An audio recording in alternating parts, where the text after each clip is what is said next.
माध्यमातून महाराष्ट्रामध्ये कुठेही नैसर्गिक आपत्ती येणार नाही अशी प्रार्थना आम्ही आई महालक्ष्मीला केली आहे। आणि सोबतच या ठिकाणी जे भक्तगण येतात, जे भाविक येतात, ज्या मनोभावनेने येतात, ती मनोभावना त्यांची पूर्ण करण्याची आई त्यांना आशीर्वाद देईल। 5,500 ज्योत, अखंड ज्योत जी 9 दिवस चालतं, 5,500 परिवारांनी या ठिकाणी आपल्या अखंड ज्योत लावलेल्या आहे।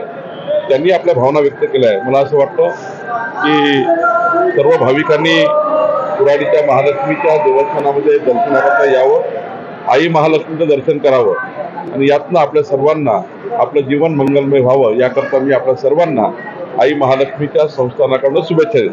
स्वयंभू दर्शन का क्या महत्व है?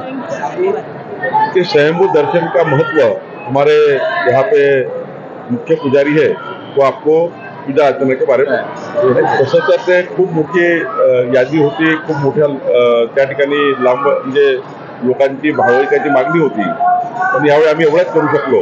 पुढच्या वर्षी मात्र 11,000चं टार्गेट आम्ही केलं आहे। म्हणजे 11,000चं यादी जी आमच्याकडे आहे तर सर्वांना आम्ही पुढच्या वेळी सेवा देऊ।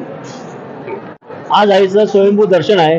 स्वयंभू दर्शन वर्षातून 2च वेळा होते, एक चैत्र नवरात्र 14ला आणि या आश्विनच्या नवरात्रात पहिल्या दिवशी दर्शन सुरू आहे आणि हे वर्षातून 2 वेळा होते। त्याच्यामुळे स्थापित मूर्ती नाही, हे स्वयंभू मूर्ती आहे, निघलेली मूर्ती आहे।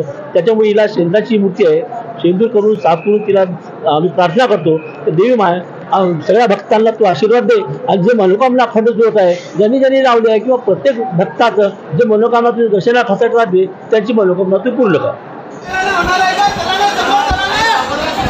तुम्ही तिथे आणा,